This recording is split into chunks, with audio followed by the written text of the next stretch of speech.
What? খোয়ে এটা কি ভাষা? ও আপনি বুঝবেন না, আমি শুনেছি। রোদ্দুর এগিয়ে চলেছে, মেঘলা ওর পিছু পিছু গেল। রাস্তা থেকে নেমে 2 মিনিট পর দেখা মিলে পুরো ফাঁকা একটা মাঠ, যেখানে ধান আবাদ হয়, কিন্তু এখন ধান কাটা হয়েছে বলে পুরো প্রান্তর ফাঁকা। সেখানে বসেছে গ্রাম্য মেলা। শহর থেকে কিছুটা দূরে, এজন্যে গ্রামের দেখা মিলেছে। মেঘলার মুখে অমায়িক হাসি। কতদিন পর এরকম গ্রাম্য মেলায় আসা হলো। বহু আগে কয়েকবার নানা বাড়ি গেলে যাওয়া হতো। নানা মারা গেল, আম্মু আর ভাই বোন না থাকার কারণে সেখানে আর যাওয়া হলো না। মেঘলা দৌড়ে মেলা প্রাঙ্গণে যায়। সেখানে শত শত মানুষ, ছোট বাচ্চা থেকে শুরু করে বয়স্ক সকলে মেলায় এসেছে। হরেক রকমের দোকান বসেছে। মেলায় একটু ভিড়ের জন্য রোদ্দুর মেঘলার হাতটা নিজের মুঠোতে নিল আর বলল, এদিকে যাওয়ার দরকার নেই, ওদিকে অনেক ভিড়।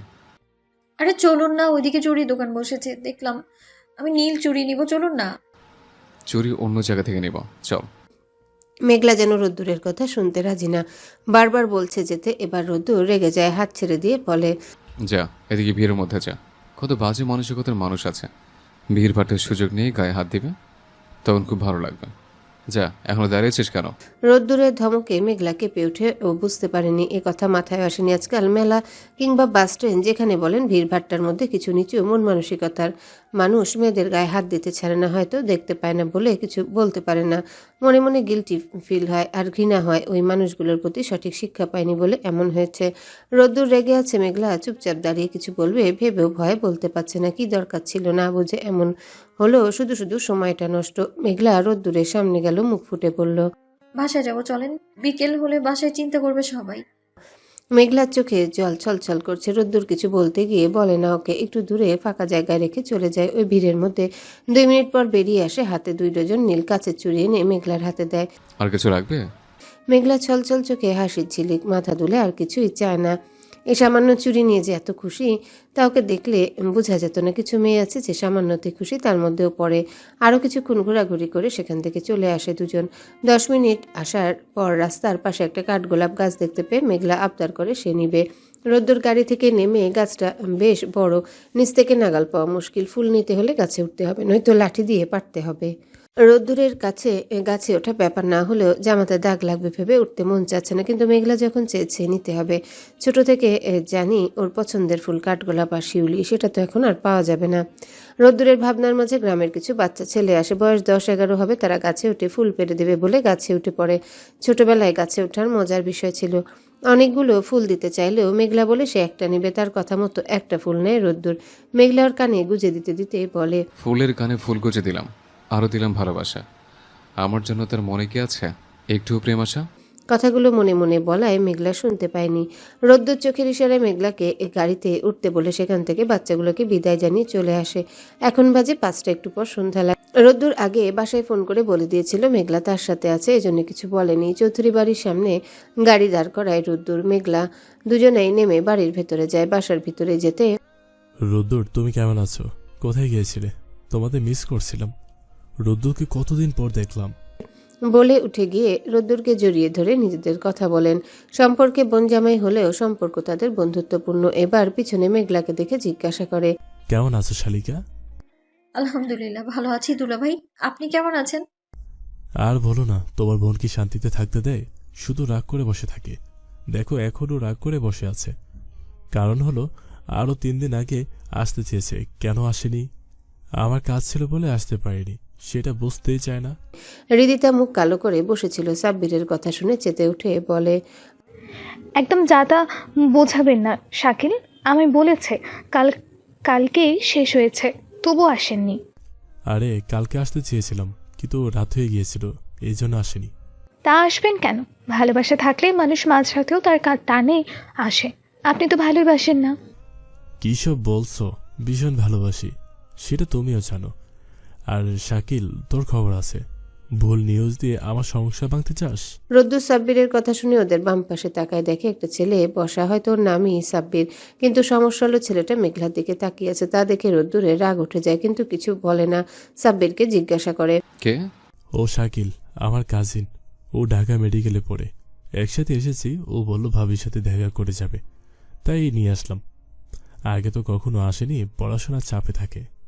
ছেলেটা এখনো মেঘলার দিকে তাকিয়ে আছে। রোদ্দুর দাঁতে দাঁত চেপে সহ্য করে বলে, হ্যালো ব্রাদার, আমরা এদিকে। আমাদের দিকে একটু তাকাও। রোদ্দুরের কথায় ছেলেটা লজ্জা পেল, মেঘলার থেকে দৃষ্টি সরালো। জি।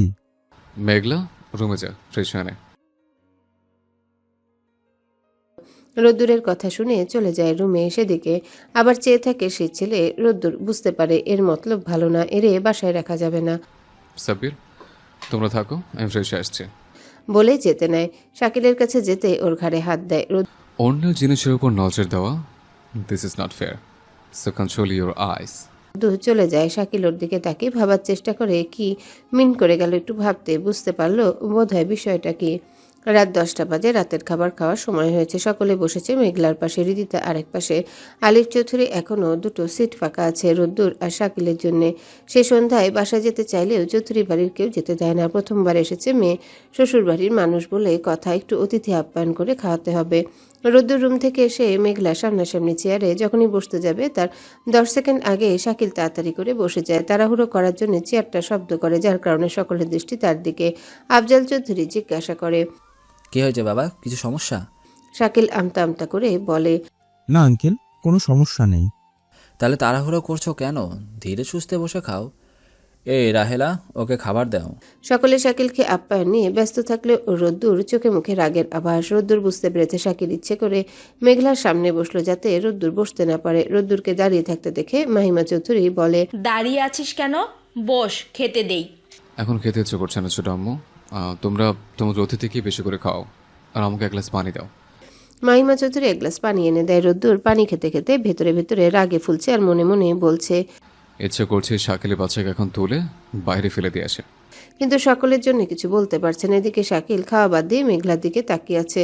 মেঘলা তা বুঝতে পারছে না, সে তো নিজের মতো করে খাচ্ছে। একটু পর যখন মেঘলা পানি খেতে গ্লাস নিতে হাত বাড়ায় তখন দেখে শাকিল তার দিকে তাকিয়ে আছে। পানি চাইলে মাহিমা চৌধুরীর আগে সে ঢেলে দেয়। গ্লাস এগিয়ে দিতে গিয়ে মেঘলার হাতে ছোঁয়া লাগে। মেঘলা হাত সরিয়ে নেয়। রোদ্দুর সে দৃশ্য দেখে আরও রেগে যায়। মেঘলার দিকে কটমট করে তাকায়। মেঘলা রোদ্দুরের দিকে তাকিয়েছিল বিধায় তার চোখে রাগ স্পষ্ট দেখতে পাচ্ছে।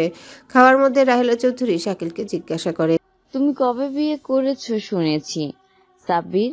আর তুমি পিঠে পিঠে ছিলে সাব্বিরের বিয়ে 2 বছর হলো, তোমার কবে হচ্ছে? শাকিল একটু লজ্জাপর ভান করে বলে, আন্টি, আব্বু, আম্মু তো বলে, কিন্তু মনের মতো মেয়ে পাচ্ছি না। তা তোমার কেমন মেয়ে পছন্দ বলো, আমরা খুঁজে দেখব যদি সেরকম চেনা জানা কেউ থাকে। এই ধরুন মেঘলার মতো। মেঘলা নিজের নাম শুনে চটকে উঠে রোদ্দুরের দিকে চায়। সে তো রেগে বোম হচ্ছে বুঝতে পারছে, আবার এত রাগের কারণ কি সেটা বুঝতে পারছে না। রাহেলা চৌধুরী হেসে বলে, মেঘলার আসলেই লক্ষ্মীমন্ত মেয়ে, দেখি ওরকম খুঁজে পেলে জানাবো। ওই রকম না হয়ে আজ তো মেঘলা হলেই হবে। কথাটা ধীরে বলার কারণে সকলে শুনতে না পেলেও রোদ্দুর ঠিকই শুনতে পেয়েছে। আর এবার তার রাগ আকাশ ছোঁয়া হয়েছে।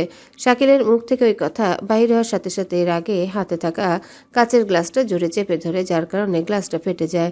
গ্লাস ভাঙার শব্দে সকলের দৃষ্টি রোদ্দুরের দিকে।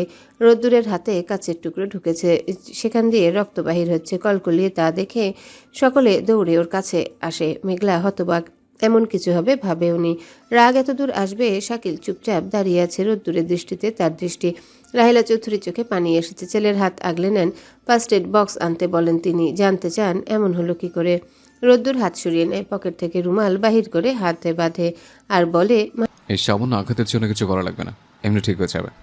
কিন্তু গ্লাস ভাঙলো কেন বাবা? মাহিমা চৌধুরী কথায় জবাব দেয়, আজকে রাস্তায় এক বৃদ্ধ মানুষকে একজন গাড়ি ধাক্কা দিয়ে গেল, তবু কোনো অনুশোচনা নেই। আবার বলে এরা ছোট লোক, মরলে কিছু যায় আসে না। ওই কথাটা মনে পড়ছিল আর রাগ করছিল, এর জন্য রাগে ভেঙে ফেলছে।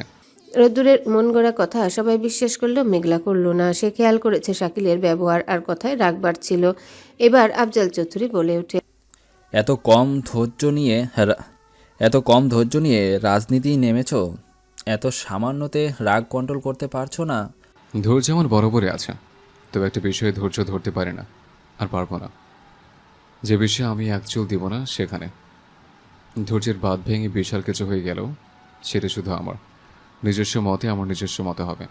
যা ইচ্ছে করো, তবে একটা কথা মনে রেখো, বাহিরের আক্রমণ বাড়ির ভেতরে যেন না আসে। একদিন যেন তোমার জন্য এই বাড়ির কারো বিপদ না হয়। রোদ্দুর শুনে আর কিছু বলার প্রয়োজন মনে করলো না, গটগটিয়ে রুমে চলে গেল। রাহেলা চৌধুরী পেছন থেকে ডাকলো, ওষুধ লাগিয়ে ব্যান্ডেজ করিয়ে নে। কে শুনে কার কথা। মেঘলা হাত ধুয়ে আসে, চট করে বলে ফেলে।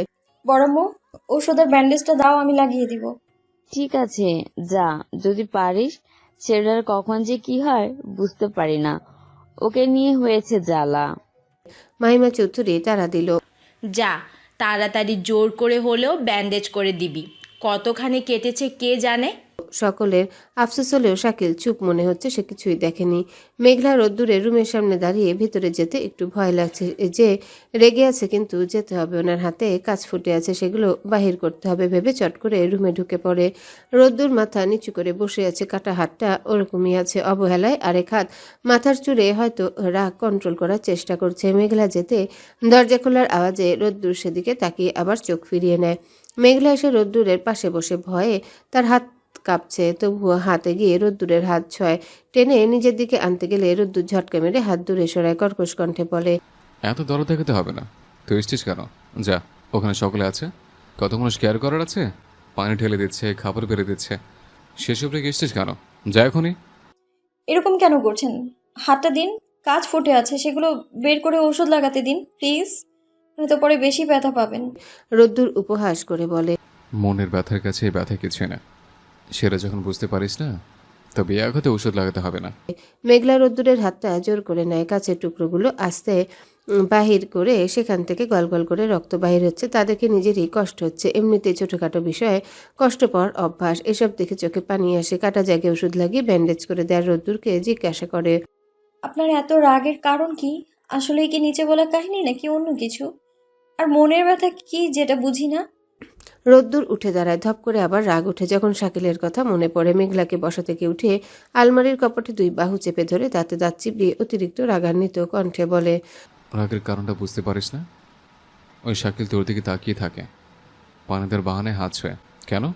রোদ্দুরকে হিংস্র পশুর মতো লাগছে, রাগে চোখ লাল হয়ে গেছে, মেঘলাকে জোরে চেপে ধরে আছে, যার কারণে প্রচন্ড ব্যথা লাগছে, তবুও সাহস জুগিয়ে বলে ফেলে, অন্য কেউ তাকিয়ে থাকলে আপনার কি? কারো ভালো লাগলে তাকিয়ে থাকতেই পারে। মেঘলার কথাটা যেন আগুনে ঘি ঢালার মতো কাজ করলো। বাহু থেকে এক হাত সরিয়ে গাল চেপে ধরে বলে, আমার ব্যক্তিগত জিনিসের উপর আমি কারো নজর সহ্য করব না। যেখানে আমি তোর উপর কারো নজর সহ্য করতে পারি না, সেখানে কুত্তার বাচ্চা তোর হাত ছাড়ার চেষ্টা করে কিভাবে? সবাই ছিল বলে কিছু বলতে পারেনি, নয়তো ওরে কি করতাম ও বুঝ। মেঘলা অবাক হয় একটু, তার ব্যক্তিগত জিনিস মানে কি? রোদ্দুর ভাই কি তাকে ভালোবাসে? মুখে মনের প্রশ্নটা মুখ ফুটে বলে ফেলে। আপনি কি ভালোবাসেন আমায়? রোদ্দুর মেঘলার দিকে তাকিয়ে জবাব দেয়, সে উত্তর দিতে রাজি নয়। তাহলে ব্যক্তিগত জিনিস বলেন কেন? কারণ তুই আমার, তাই। ভালো না বাসলে আপনার কেন হব? তাছাড়া আমার পছন্দ থাকতে পারে। তোর পছন্দ থাকলেও তাকে বাদ দিতে হবে। মেঘলার মনের আকাশে শুধু রোদ্দুরের নাম রবে। এত রাগ ভালো না, সামান্য কারণে কেন এমন করবেন আপনি? এটা সামান্য কারণ নয়। আমি ছাড়া তোকে কেউ ছুঁবে না, কেউ তাকাবে না। আমি তো অন্য কাউকে ভালোবাসি। যে চোখে আমার জন্য ভালোবাসা দেখি, সে মুখে অন্য কারো কথা বললে বিশ্বাস করবো কিভাবে? চোখ মনে কথা বলে, আর মুখ সে তো পরিস্থিতি বুঝে কত মিথ্যা বলে। সেদিন লাগছে কাঁধে, আর একটু দূরে যান, আমার কেমন লাগছে। রোদ্দুর হাত আলগা করে তবে ছেড়ে দেয় না, আলতো করে ধরে রাখে। মেঘলা দূরে যেতে বললেও রোদ্দুর আরও তাদের মাঝে দূরত্ব ঘুচিয়ে আরও কাছে আসে। দুজনের নিঃশ্বাস একে অপরে অনুভব করতে পারছে। মেঘলার শরীর কাঁপছে, অদ্ভুত এক অনুভূতি হচ্ছে, বুকের ভেতর ধুকপুক করছে, কিছু বলতে চেয়েও মুখ দিয়ে কথা বাহির হচ্ছে না, মনে হচ্ছে ফ্রিজ হয়ে গেছে।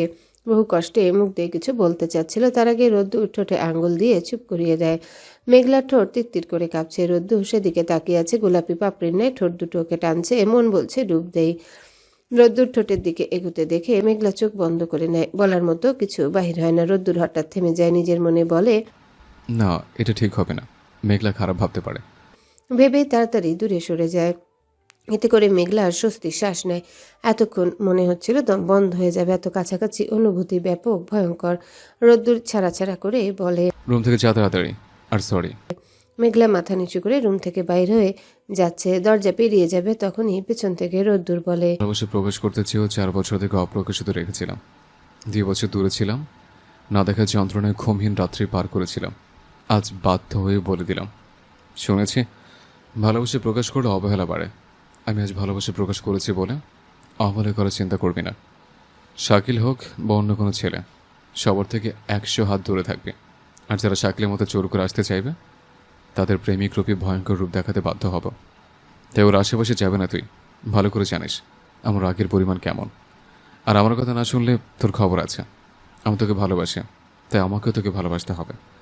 বাধ্যতামূলক আমার ভালোবাসা। আমি নায়ক হয়ে নয়, ভিলেন হয়ে উসুল করতে রাজি। বাকিটা তোর বিষয়। এখন যা, রুমে গিয়ে সোজা ঘুমাবে। মেঘলা এখনো স্তব্ধ হয়ে আছে। রুদ্দুর ভাই তাকে ভালোবাসে, সেদিন কলেজে বলা কথাগুলো আমাকে মিন করে বলেছিল। আশ্চর্যের শেষ সীমানায় বাস করছে, মনে হচ্ছে সবই স্বপ্ন। কিন্তু শেষে কি বলল? ভালোবাসার প্রকাশ নাকি হুমকি দিল? ভালো না বাসলে জোর করে বাসাবে নাকি? আসলে শয়তান ভাই বলি এটাই ঠিক নাম তার জন্য। না না, এখন শয়তান ভাই নয়, ভিলেন ভাই বলা উচিত। কিন্তু যাই বলুক, শয়তান হোক কিংবা ভিলেন, সেই শ্যাম পুরুষের মায়া আমাকে টানে। ওনার দিকে তাকিয়ে থাকতেও ভালো লাগে আজকাল। তার গভীর চোখে লুকানো অসীম ভালোবাসা, শ্যাম রঙে মিশে থাকা এক অনন্য আকর্ষণ। তার গাম্ভীর্যেই খুঁজে পাওয়া যায় সঠিকতার ভালোবাসার ভাষা। তবে কি আমি ওনাকে না না, নিজের মনে যাই থাক প্রকাশ করা যাবে না। নিজে নিজে কিছু ভেবে ধীর পায়ে নিজের রুমে চলে যাই। শীতের সময়টা বেশ সুন্দর, শীতল পরিবেশ, কখনো ঘন কুয়াশা, কখনো বা শিশির ভেজা সকালের প্রাকৃতিক সৌন্দর্যের অনুভূতির সাথে পরিচয়, সব মিলিয়ে বেশ কাটে শীতের সকাল। আজ একটু কুয়াশা পড়েছে, মেঘলা তাড়াতাড়ি ঘুম থেকে উঠে, কিন্তু আজ উঠতে পারেনি, কারণ কালকে রাতে রোদ্দুরের বলা কথাগুলো ভেবে রাত কেটেছে, ঘুম ধরা দেয়নি। চোখের শেষে যখন ঘড়ির কাঁটার দিকে তাকায় তখন দেখে ভোর 4টা বাজে। তা দেখে মেঘলা চোখ কপালে। আল্লাহ, একটু পর সকাল হবে, আমি এখনো ঘুমাইনি, টেরও পেলাম না সময় কিভাবে চলে গেল। সবই রোদ্দুর ভাইকে নিয়ে ভাবতে ভাবতে তার ভাবনায় ডুব দিলাম আমি, কখন একেবারে সকালই হয়ে গেল। 4টার সময় কম্বল মুড়ি দিয়ে ঘুমিয়েছিল, এখন বাজে 8টা পেরিয়ে যায়, তবু ওঠার নাম নেই। মেঘলা তাড়াতাড়ি উঠে কলেজে যায়, কারণ ওর ক্লাস শুরু হয় 9টা 20 মিনিটে, আবার কোনোদিন 10টায়। যেদিন সে সময় ক্লাস থাকে, আজকে উঠছে না দেখে মাহিমা চৌধুরী ডাক ছাড়ে। মেঘলা, এই মেঘলা, কখন উঠবি? ফ্রেশ হয়ে খেয়ে ক্লাসে যেতে হবে তো। মেঘলা ডাক শুনতে পেলে তো সে তো রাতের ঘুম, সকালে ঘুমাচ্ছে। মাহিমা চৌধুরী যখন ডাকছিল তখন রোদ্দুর মেঘলার রুমের সামনে দিয়ে আসছিল, ডেকে যাচ্ছে অথচ শুনছে না, তাই সে নিজে দরজায় কড়া নাড়ে। প্রথমে ডাকলেও শুনে না, কয়েকবার ডাকার পর ঘুম ঘুম চোখে হাই তুলতে তুলতে দরজা খুলে দেওয়ার বলে, কি হয়েছে আম্মু, ডাকছো কেন? আমি তোর আম্মু নই, ভালো করে দেখ। কানের কি মাথায় গেছিস? কণ্ঠ চিনতে পারিস না? মেঘলার ঘুমের জন্য চোখ পিটপিট করে তাকাচ্ছিল, আবার বন্ধ করছিল, কিন্তু রোদ্দুরের কথা শুনতে চট করে তাকায়, আমতা আমতা করে বলে, আম্মু ছাড়া তো কেউ ডাকে না, তাই আম্মু ভেবেছিলাম। সরি, আসলে আমি আপনার কণ্ঠ খেয়াল করিনি। ঘুমের তালে কি শুনেছি আমি বুঝতে পারিনি। রোদ্দুর বাঁকা চোখে তাকালো, প্রশ্ন করে বসলো, সারা রাতকে চুরি করে বেড়াস? যে রাতে ঘুমাসনি, সকালে ঘুমেছিস? চৌধুরী বাড়ির মানুষের টাকার অভাব পড়ানি, আর না দুর্ভিক্ষ দেখা দিয়েছে, তাহলে চুরি করে কি করিস? মেঘলার রাগ লাগে, বেটা তার জন্য রাতের ঘুম উবে গেছে, আর সেই এখন এসব বলছে। দাঁতে দাঁত চেপে সহ্য করে নেয়ার মুখে হাসি রেখে বলে, চুরি করতে যাই না, তবে রাত জেগে স্বপ্ন দেখছিলাম, আর আমার সেই স্বপ্নে চোর এসেছিল, এই জন্যই ঘুমটা হয়নি, বুঝলেন? রোদ্দুর চোখ ছোট করে তাকায়, বুঝার চেষ্টা করে কি বলছে, কিন্তু বুঝতে পারে না, তাই জিজ্ঞাসা করে, মানে কি স্বপ্নে আবার চোর আসে? আঁকি কখনো শুনিনি। শুনবেন কি করে? মানুষের স্বপ্নে তো চোর আসে না, মানুষের স্বপ্নে রাজকুমার রাজকুমারী আসে, আর আমার স্বপ্নে চোর এসেছিল, এই যা কাহিনী। সে চোর এসে কি চুরি করেছে? মেঘলার মিষ্টি কণ্ঠে মিষ্টি উত্তর, আমার মন। ফাজলাম করিস আমার সাথে? আপনার সাথে কি আমার ফাজলামো সম্পর্ক যে ফাজলামো করব? রোদ্দুর 2 কদম এগিয়ে আসে, মুচকি হেসে কয়, আমার সাথে তো প্রেমের সম্পর্ক, তাহলে প্রেম করবি, চল। মেঘলা হুট করেই দরজা বন্ধ করে দেয় আর বলে, আপনি এমন হলেন কবে থেকে? কেমন হলাম? গম্ভীর রাগী বদমেজাজি থেকে এমন অসভ্য। গম্ভীর রাগী বদমাচিটি থাকলে ভয় পেয়ে কাঁপিস, এর জন্য এমন হচ্ছে যাতে ভয় না পাস, তোর সুবিধা হয়। এখনো সব দোষ আমার হয়ে গেল। মেঘলার কথা বলার আগে মাহিমা চৌধুরী আবারও ডাক ছাড়ে। মেঘলা, উঠলি? নিচে আয়। মায়ের ডাক শুনে তাড়াতাড়ি করে ফ্রেশ হতে যায়। রোদ্দুর নিচে এসে দেখে সাব্বির শাকিল রিদিতা সহ বসে গল্প করছে। শাকিলকে দেখে রোদ্দুরের রাগটা প্রকাশ পায়। সাব্বির রোদ্দুরকে ডাকে ওদের সামনে সোফায় রিদিতার পাশে বসে। রোদ্দুরের গায়ে নুনে ছিটা দেওয়ার জন্য শাকিল জিজ্ঞাসা করে, ভাই আপনার হাত ঠিক আছে? ব্যথা কি কমেছে নাকি আছে? রোদ্দুর মেকি হাসি দিয়ে বলে, ব্যথা কমেছে, ওষুধ নিচে ওষুধ লাগিয়ে দিয়েছ, তাহলে ব্যথা থাকে কি করে? বাই দ্য ওয়ে, তুমি বাসায় যাচ্ছ কবে? রোদ্দুরের প্রশ্ন শুনে সকলে অবাক হয়। রাহেলা চৌধুরী রান্নাঘর থেকে বলে, এটা কেমন কথা রোদ্দুর? অতিথিকে কেউ এভাবে যেতে বলে? ওর যতদিন ভালো লাগে থাকুক। আরে আম্মু, তুমি ভুল বুঝছো। আমি তো যেতে বলিনি। সাইকেল তো মেডিকেলে পড়ে, এর জন্য ভার্সিটি মিস দেওয়া উচিত নয়। ওর ভালোর জন্য বললাম। হ্যাঁ, ও তো আজই যাবে, ক্লাস আছে আসার সময় বলছিল। বেচারা শাকিল আর কিছু বলতে পারল না, মুখটা কাচুমাচু করে রইল। তা দেখে রোদ্দুরের মজা লাগে। মেঘলা ফ্রেশ হয়ে রেডি হয়ে নিচে নেমে এসে সাব্বির আর হৃদিতার সাথে কথা বলে সোজা ডাইনিং টেবিলে যায়। দেরি হয়েছে, তাড়াতাড়ি কি কলেজ যেতে হবে। মেঘলা খেতে চাচ্ছে না, রাহেলা চৌধুরী জোর করে খাওয়াচ্ছে। রোদ্দুর সেদিকে তাকিয়ে হাসছে আর মনে মনে বলছে, জামাই বউর সাথে সাথে শাশুড়ি বৌমার জুটিটা পারফেক্ট হবে। এদিকে সাব্বির মেঘলার দিকে তাকিয়ে আছে। মাহিমা চৌধুরী সবার জন্য কফি দিয়ে গেল। হৃদিতা সাব্বির নিলেও শাকিল নেয়নি, সে খেয়াল করেনি কফি দিয়ে গেছে। রোদ্দুর কফি নিতে সেদিকে তাকাতে দেখে আবারও মেঘলার দিকে তাকিয়ে আছে। দেখে ইচ্ছে করে কফিগুলো শাকিলের হাতে ঢেলে দেয়। শাকিল জোরে চিল্লিয়ে উঠে হাত ঝাড়তে থাকে। সকলে দৌড়ে আসে। রাহিলা চৌধুরী ফ্রিজ থেকে বরফ বাহির করে হাতে লাগিয়ে দেয়। রোদ্দুর ইচ্ছে করে দিয়ে ইনোসেন্ট ভাব করে বলে, সরি ব্রো, আমি আসলে খেয়াল করিনি, ভুল করে পড়ে গেছে। আর তুমি এখানে হাত দিয়ে অন্যদিকে তাকিয়েছিলে কেন? শাকিল আর কি বলবে, সে তো বুঝতে পারছে ইচ্ছে করে দিয়েছে, তাই কিছু বলতে না পারলেও ভিতরে ভিতরে রেগে যায়। মুখে হাসি নিয়ে বলে, সমস্যা নেই, আমি ঠিক আছি। শাকিল মুখে ঠিক আছে বললেও তাকে দেখে বোঝা যাচ্ছে প্রচন্ড ব্যথা লাগছে। হাতটা অনেকটা জায়গা একদম ঝলসে গেছে। সাব্বির বলে, অ্যান্টিসেপটিক মলম লাগাতে হবে, বাসায় আছে কি? মা বলেছিল শেষ হয়ে গেছে, আনতে হবে। শাকিল উঠে দাঁড়ায়, সকলকে বলে, কারোর কিছু আনতে হবে না, আমি একা যাচ্ছি। আর বাসা থেকে আম্মু মেসেজ দিয়েছিল তো যেতে হবে, তাই এখনই যাই। সে কি বাবা, খেয়ে যাবে কেন? মলম বরং অন্য কেউ আনুক, তুমি খেয়ে যাও। না আন্টি, আজ যাই, খুব শিগগিরই আবার আসবো। চলো, তোমাকে বাহির পর্যন্ত এগিয়ে দিয়ে আসে। বলেই রোদ্দুর শাকিলের সাথে বাহির হয়ে আসে। দরজা পেরোতে ওর কানে কানে বলে, তোমাকে কালকে বলেছিলাম অন্যের জিনিসের উপর নজর দেওয়া উচিত না, তবুও শুনলে না, উল্টো হাত ছোঁয়ার চেষ্টা করলে। এই জন্য হাতেরই অবস্থা। তুমি যদি মেহমান না হতে, কালকে বাড়ি থেকে বাহির করে দিতাম। ফুল সুন্দর হলে মানুষ তাকিয়ে থাকবে, স্বাভাবিক। আপনার সমস্যা কোথায়? আপনি তার ভাই হন, ভাইয়ের মতো থাকেন। আর হ্যাঁ, ভাইয়ের দায়িত্ব আছে, তাই বলে এমন নয় যে বলে সিসি ক্যামেরার মতো লেগে থাকবেন। কিসের ভাইবে? আমি ওর দিওয়ানা, বুঝলে? ওর আমি ভালোবাসি। ওই ফুল একান্তই আমার। ওই ফুলের মালিক ভ্রমর সব কিছু আমি একাই। ওর থেকে কারো নজর সহ্য করবো না। নেক্সট টাইম থেকে ভেবেচিন্তে কাজ করবি। আর এই বাড়িতে পা দিবি না, নয়তো উগ্র রোদ্দুরের আসল রূপ দেখবে, বুঝলে? এখন যা। বলে শাকিলকে বাহির করে দেয়। শাকিল চুপচাপ চলে যায়। রোদ্দুর বাসার ভিতরে চলে যায়। রাহিলা চৌধুরীকে ডাকে। উনি শাড়িরা চলে হাতের পানিটুকু মুছতে মুছতে আসে, শুনতে চায়। কি হয়েছে, ডাকছিস কেন? আজকে বিকেলে রেমি আর রাজ আসবে। কালকে রাতে মামা কল দিয়েছিল। মামা মামি এক কাজে লন্ডন যাবে, তো ওরা দুজন এখানে আসবে, 1 মাসের মতো থাকবে। রাহিলা চৌধুরী শুনে খুশি হয়। ভাইয়ের ছেলে মেয়ে আসবে, সব একসাথে হবে। আমি আসছি আম্মু, আমার কাজ আছে একটু। মেঘলাকে নিয়ে যা, ওকে কলেজে নামিয়ে দিয়ে যাস। রোদ্দুর মনে মনে এটাই চাচ্ছিল, এখন যেতে চাইবে তাহলে মেঘলাকে নিয়ে যেতে বলবে। কিন্তু সে আশায় জল ঢেলে দিয়ে সিঁড়ি দিয়ে নামতে নামতে আফজাল চৌধুরী বলেন, আমি মেঘলাকে নিয়ে যাব কলেজে, একটু কাজ আছে, প্রিন্সিপাল স্যার যেতে বলেছিলেন কয়েকদিন আগেই, কিন্তু সময়ের অভাবে যাওয়া হয়নি, আজ যাব। আফজাল চৌধুরীর কথা যেন বাড়া ভাতে ছাই ঢালার মতো হলো। রোদ্দুরের মুখটা চুপসে গেল। রাহেলা চৌধুরী বলে, তুই যা, তোর আব্বু নিয়ে যাবে। কি আর করার, মুখ পেঁচার মতো করে গেল। মনে মনে বলল, ভবিষ্যতে বিয়েতে নিশ্চিতই আমার ঝামেলা পড়বে। ভালোবাসার বাধা নিজের বাবা, কি দৃশ্য! ভেবে মেকি হাসে রোদ্দুর। আফজাল চৌধুরী নাস্তার টেবিলে বসতে বসতে রাহেলা চৌধুরীকে বলে, ভাইয়ের ছেলেকে কি রাজনীতিতে সাহায্য করতে আনছেন নাকি? না, আসলে ভাই ভাবি লন্ডন যাবে, এজন্য ওরা এখানে আসতে চাচ্ছে।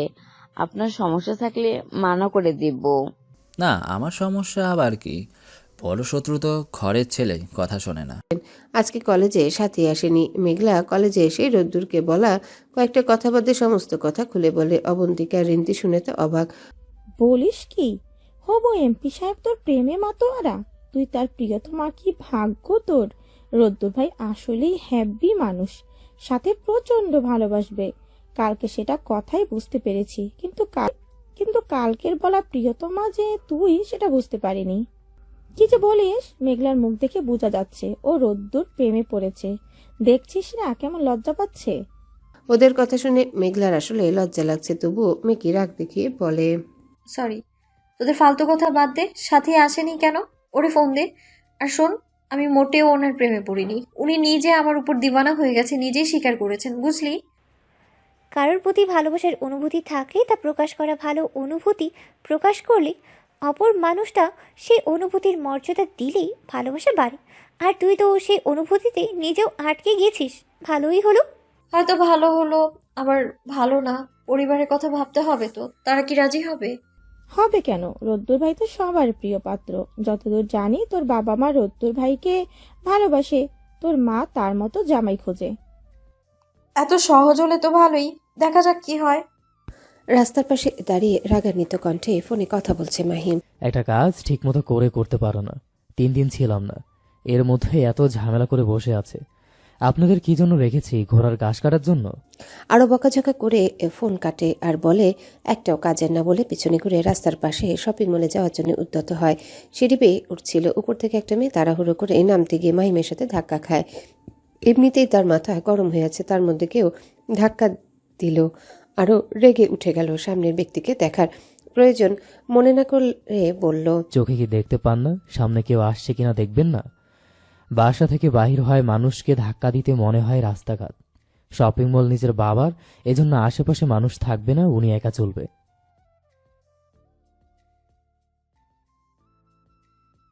মেয়েটা এক ধারে সরি বলে যাচ্ছে, কিন্তু মাহিম সে কথা পাত্তা না দিয়ে বকে যাচ্ছে। শেষে মেয়েটা চুপ করে আছে, কেউ কিছু বলছে না দেখে মাহিম সামনে তাকে দেখে একটা মেয়ে দাঁড়িয়ে আছে, মুখে মাস্ক, অথচ ঢঙের শেষ নেই। মাহিম ধমকে সুরে বলল, এই মেয়ে ধাক্কা দিয়ে সরি না বলে চুপ করে আমার দিকে তাকিয়ে আছো কেন? মেয়েটা ইনোসেন্ট ভাব নিয়ে বলে, আপনাকে অনেকবার সরি বলেছি, আপনি তো শোনেননি, শুধু বকবক করেই গেছেন। কি বললেন? আমি বকবক করলাম? তা নয় তো কি, সামান্য একটা কারণে 1000টা কথা শোনালেন। এত কথা আমার আব্বু আম্মু আমাকে শোনায়নি। আপনি চোখের সামনে সর্ষে ফুল দেখেন যে আশেপাশে মানুষ দেখতে পান না, এই জন্য এসব কথা প্রাপ্য। চোখের সামনে সর্ষে ফুল দেখি না, আপনাকে দেখি, মানে সর্ষের মধ্যে ভূত, এরকম আর কি। মাহিম আরও কিছু বলতে চেয়েও বলল না। ফোনে মেসেজ নোটিফিকেশন আসলো, দেখতে পেল সময় নেই, অফিসে যেতে হবে। এই মেয়ের সাথে তর্ক করে লাভ নেই। যাওয়ার আগে মেয়েটিকে বলে গেল, নেক্সট থেকে চোখ খোলা রেখে দেখে শুনে চলবেন, নয়তো আবার যার তার সাথে ধাক্কা লাগলে ছেড়ে দিবে না। আমি নেহাতই ভালো বলে কিছু বললাম না। মেয়েটা হা করে মাহিমের যাওয়ার দিকে তাকিয়ে আছে। এত কিছু বলো নাকি কিছু বলেনি? এই ব্যাটা তো সাংঘাতিক। আমার জীবন তেনা তেনা হবে নিশ্চিত। কিরে, তোকে না বললাম গাড়িতে গিয়ে বলতে? তুই এখনো এখানে দাঁড়িয়ে কেন? যাচ্ছিলাম ভাইয়া, কিন্তু তাড়াতাড়ি যেতে গিয়ে একজনের সাথে ধাক্কা খেলাম, এই জন্য 1000টা কথা শোনালো। আচ্ছা ঠিক আছে, এখন তো চল, সন্ধ্যা লাগলো বলে। সন্ধ্যা লেগেছে। মেঘলা, রীতিতা আর সাব্বির ড্রয়িং রুমে বসে লুডো খেলছে আর টিভিতে হিন্দি গান চলছে। পরপর 2বার মেঘলা ফার্স্ট হলেও খুশিতে নেচে ওঠে। ভাইয়া, আপনারা জামাই বউ হারছেন 2বারই, এখন আমি যা চাইবো তাই দিতে হবে। হৃদিতা সাব্বিরকে বলে, তোমার জন্যই হেরে গেলাম। শেষের কড়িটা কাটলে কেন তোমার সাথে কথা নেই? দেখো শালিকা, তোমার বোন শুধু রাগ করে, ওরে বিয়ে করে জীবন তেজপাতা। কি বললে তুমি? আমি তোমার জীবন তেজপাতা করছি? হো, ঠিক আছে, আমি তো এখন পুরনো হয়ে গেছি, এই জন্য ভালো লাগবেই না। সাব্বির মহা ঝামেলায় পড়ে গেল। এই মেয়ে মজা বুঝে না, শুধু রাগ করে। সে হৃদিতার একটু কাছে গেল, গা ঘেঁষে বসলো। তা দেখে হৃদিতা মুখ ঘুরিয়ে সরে বসলো। সাব্বির কান ধরে বলল, সরি বউ, আর কোনোদিন বলবো না এই কথা। তুমি আমার লক্ষ্মী বউ, তোমার থেকে সুন্দর আর কেউ নেই। তোমারে বিয়ে করে আমার জীবন ধন্য। একদম ফাইজলামি করবে না। যাও, যে ভালো সুন্দরী জীবন ধন্য করে দিতে তার কাছেই যাও। এই ভাইয়া আপু, থামো তোমরা। আমি জিতেছি। আমার কথা না শুনে দুজন ঝগড়া কেন শুরু করেছো? সাব্বির একটু মজা করে বলল, আচ্ছা বলো শালিকা, কি চাও? তোমার জন্য আমার জীবনও দিতে রাজি। জীবন দিতে হবে না ভাইয়া, তুমি আমাকে আর আপুকে কালকে ঘুরতে নিয়ে যাবে। কতদিন ঘুরতে যাই না, বাসায় সবাই ব্যস্ত থাকে। কলেজ থেকে চুপ করে যেতে গেলেও একজনের জন্য যেতে পারি না, ঠিক ধরে ফেলে আর বকাঝকা শুরু করে। একা কেন যাই? আরে ভাই, তোরা নিয়ে যাস না, তাহলে একা যাবো না তো কি করবো? এই কথা রোদ্দুরের সামনে বলে দেখিস কি করবে? কেন, আমি কি তাকে ভয় পাই নাকি? পাস কিনা তা জানি, ওর কথা শুনলে ভয়ে কাঁপিস। মেঘলা একটু ভাব নিয়ে বলল, তোমার ভাইরে আমি ভয়ও পাই না। সাব্বির মেঘলার কথায় রাজি হয়। ঠিক আছে, ঘুরতে নিয়ে যাব। রুদ্রকে রাজি করাও, ওকে নিয়ে যাব। আর আজকে তো রাজু রিমি আসছে, ওরাও যাবে। সকলে মিলে বেশ মজা হবে। রোদ্দুর ভাইকে ঘুরতে যাওয়ার কথা মেঘলা বলবে। কি দরকার ওনাকে নিয়ে যাওয়ার? উনি ব্যস্ত মানুষ। আর 2 দিন পর নির্বাচনের কাজকর্ম শুরু হবে, নমিনেশন জমা দিবে। ওনার সময় হবে না বলবে, এটাই নিশ্চিত। আগে বলে দেখ। ওদের কথার মাঝে কলিং বেল বাজে। মেঘলা দরজা খুলতে তাড়াতাড়ি উঠে মনে করেছে রোদ্দুর এসেছে। এই ভেবে যায় কালকের পর থেকে কেন জানি রোদ্দুরকে আরো বেশি ভালো লাগতে শুরু করেছে। চোখে শুধু চাতক পাখির ন্যায় ওনাকে খুঁজে। দরজা খুলতে মেঘলা দুটো মুখ দেখতে পায়, একটা পরিচিত আর একটা পরিচিত না হলেও বুঝতে পারছে কে। কেমন আছো মেঘলা? আলহামদুলিল্লাহ ভালো আছি। রাজ ভাইয়া, আপনি কেমন আছেন? আলহামদুলিল্লাহ ভালো আছি। এখন থেকে আরো ভালো থাকবো। তোমাদের সাথে থাকলে কতদিন পর একসাথে হব। ও নিশ্চয়ই রিমি, তাই না? হ্যাঁ, তুমি তো ওকে দেখোনি। রিদিতার বিয়েতেও আসোনি, অসুস্থ ছিলে। আর ছোটবেলায় আসলেও তুমিও ছোট ছিলে, মনে নেই? দুজনের কথার মাঝে মেয়েটা এসে হাসি মুখে মেঘলার সামনে দাঁড়ায় আর বলে, তোমাকে আমি চিনি, তুমি না চিনলেও আমি চিনি। কিভাবে? রোদ্দুর ভাইয়ার কাছে শত শতবার তোমার কথা শুনেছি। ভাইয়ার ফোনের ওয়ালপেপারে তোমার ছবি দেখেছি। তুমি তো আমার ভবিষ্যৎ ভাবি। মেঘলা একটু লজ্জা পেল। তা দেখে রিমি হাসছে। সন্ধ্যা পেরিয়ে রাত হয়ে গেছে, রোদ্দুরের আসার নাম নেই। এর মধ্যে মেঘলা আর রিমির মধ্যে বেশ ভাব জমে গেছে। রিমি একটু বয়সে ছোট হবে, উইন্টার ফার্স্ট ইয়ারে পড়ে, 1 ইয়ার কম বেশি। ছাদে দাঁড়িয়ে দুজন গল্প করছিল। তখনই গাড়ির হর্নে শব্দ হলো। নিচে তাকিয়ে দেখে মাহিমার রোদ্দুর গাড়ি থেকে নামলো। রিমির চোখ মাহিমের দিকে, যাকে না চোখের সামনে দেখেও শুধু ছবি। আর রোদ্দুর রাজভাইয়ের সাথে ভিডিও কলে কথা বলার সময় চুপ করে লুকিয়ে দেখত। সে গেলে মনে লাগার দোলা সৃষ্টি হয়েছিল। সামনাসামনি আজই দেখলো মানুষটাকে, তাও আবার ধাক্কা খাওয়ার জন্য বকাঝকা দিল। কোথায় ভেবেছিল ধাক্কা খেলে ফিল্মের নায়ক নায়িকার মতো রোমান্টিক দৃশ্য হবে, তা না করে বকা দিল। একে কি করে ভালো লাগলো? সামনেও বকা দেয়, লুকিয়ে কিছু বলতে গেলে সেখানেও বকা দেয়। এই তো কয়েকদিন আগেরই কথা, রাজ ভাইয়ার ফোন থেকে চুপ করে আইডিটা নিয়ে ফেক আইডি দিয়ে ফ্রেন্ড রিকোয়েস্ট দিয়েছিলাম, একসেপ্ট করেনি। পুরো 7 দিন পর রেগে মেসেজ দিলাম, আপনার সাথে একটু খুব জরুরি কথা আছে, রিপ্লাই দিবেন প্লিজ। 7 ঘন্টা পর রিপ্লাই আসলো। বলুন কি দরকার? হাসি মুখে জিজ্ঞাসা করেছিলাম কেমন আছেন, তার উত্তর দিল না, বরং বলল, এইসব কথা বলার সময় নেই, দরকারি কথা কি সেটা বলুন। একটু সাহস সঞ্চয় করে বলে ফেলেছিলাম, আমি আপনাকে ভালোবাসি। এই মেসেজ সিন হয়েছিল কিন্তু আর রিপ্লাই আসেনি। আমিও মেসেজ দিতে পারিনি কারণ আমায় ব্লক করে দিয়েছিল। কি বজ্জাত ব্যাটা।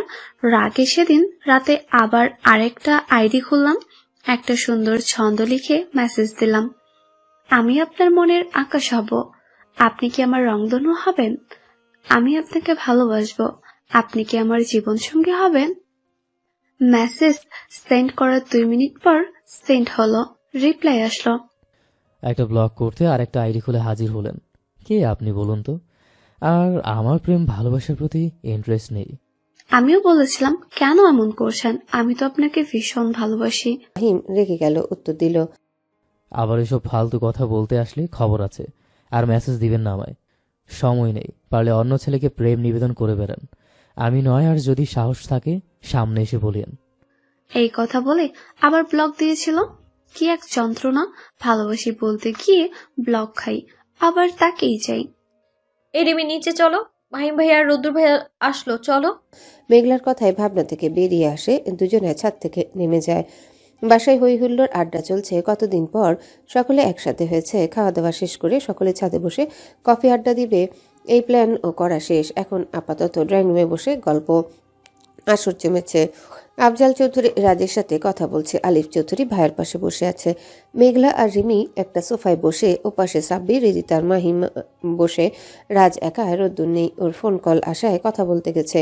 সকলে গল্পে মত্ত হলেও রিমি অপলক মাহিমের দিকে চেয়ে আছে। ছবিতে দেখার পর বাস্তবে দেখার মধ্যে অপার সুখ। প্রিয়তমর মুখ।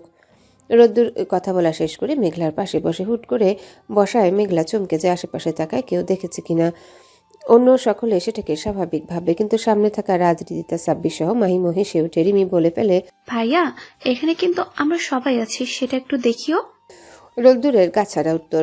সবে আছিস তো কি হয়েছে? আমি কি এখানে রোমান্স করছি যে সবে থাকা যাবে না? জাস্ট পাশে বসেছে। রোদ্দুরের কথায় মেঘলার লজ্জা লাগে, মনে মনে বলে, কি বেহায়ার মতো কথা বলছে। মাহিম, তোর কাজ এত তাড়াতাড়ি শেষ হলো? আফজল চৌধুরী এত তাড়াতাড়ি আসতে দিল? রোদ্দুরের কথায় মাহিম বলে, আসতে বল, বড় আব্বু শুনতে পাবে। আর আমার কাজ শেষ, তাই এসেছি। ওখানে একা ভালো লাগছে না। মাহিম ভাইয়া সবারই প্রিয়তমা আছে, শুধু তোমার নেই। এটা মানা যায় না। তোমারও একটা প্রেমিকা থাকা উচিত।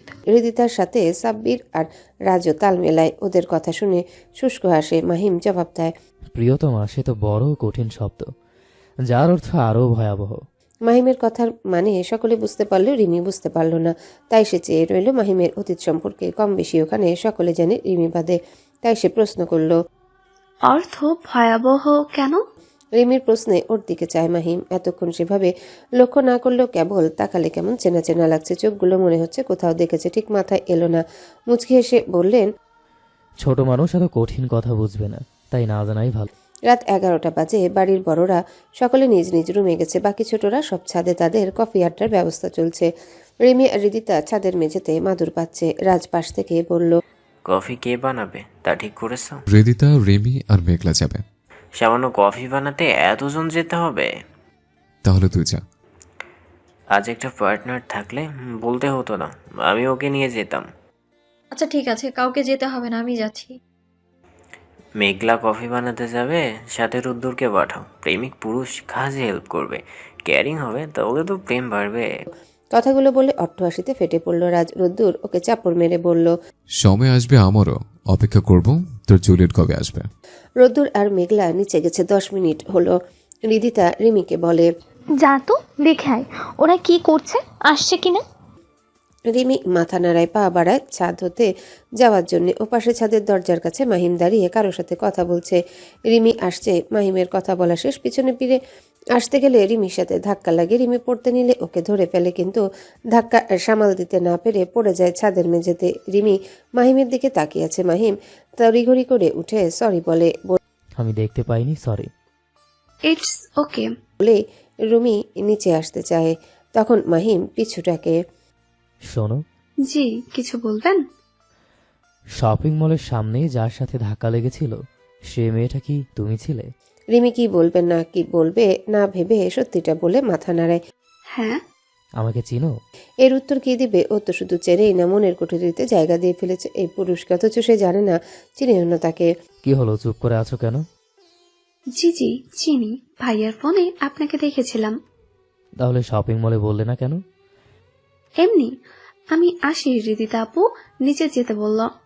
রিমি নিচে চলে গেল। কিছুক্ষণের মধ্যে কফি আর পাকোড়া হাতে হাজির মেঘলা, রোদ্দুর আর রিমি। শালিকা, তুমি কপুরা বানাতে পারো?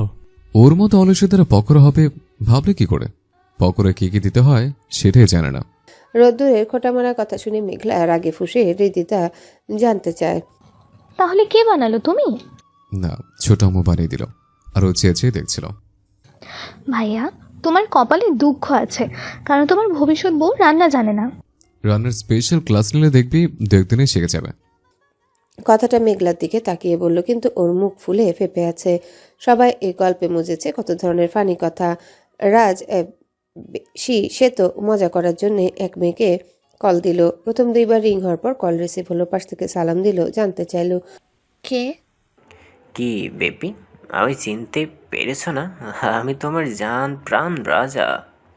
শালা অসভ্য। বলেই মেয়েটা কল কেটে দিল।